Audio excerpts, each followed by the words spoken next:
अक्सर ये बयान किया जाता है कि किसी शख्स को ये हक नहीं कि वो किसी की नीयत और उसके बातिन में मौजूद मुहर्रिकात को तय करे, इसलिए कि ये खुदा की डोमेन की जगह है।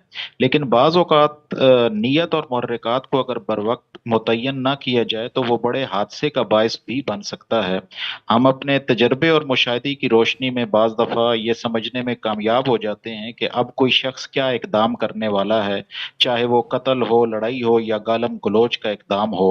हमारा इल्म नफ्सियात भी इसी से फ़ायदा उठाता है और इसी तरह दौरान तफ्तीश हमारे तफ्तीशी इदारे इस चीज़ से फ़ायदा उठाते हैं।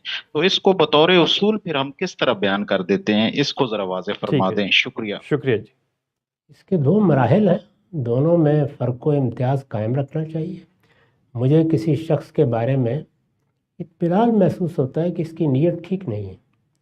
ज़ाहिर है कि उसके तर्ज़ अमल से, उसकी ज़ुबान से निकलने वाले अल्फाज से मैं अंदाज़ा लगाता हूँ।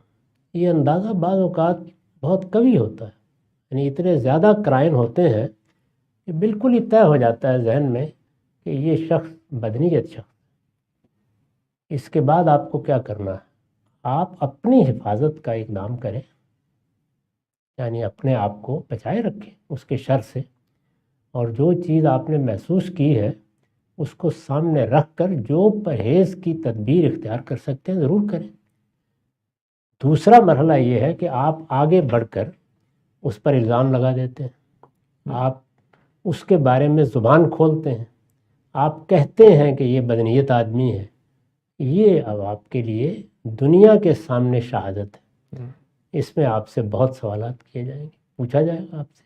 अब आप शवाहिद पेश करें, तो वो शवाहिद तो उतने ही कतई, उतने ही वाज़ेह होने चाहिए जो अदालत में पेश किए जाते हैं, और जिसके बाद हमारे काजी हजरात ये लिखते हैं कि ये बियॉन्ड डाउट साबित हो गया।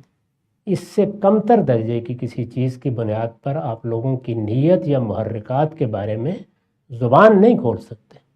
अपने लिए जो एहतियात आप इख्तियार करना चाहते हैं ज़रूर करें, उससे कौन रोकता है।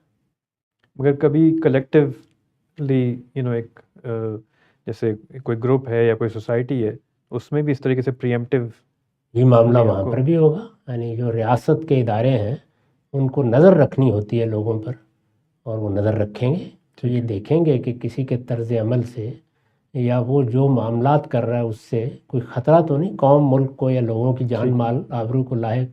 वो भी एहतियाती तदबीरें करेंगे।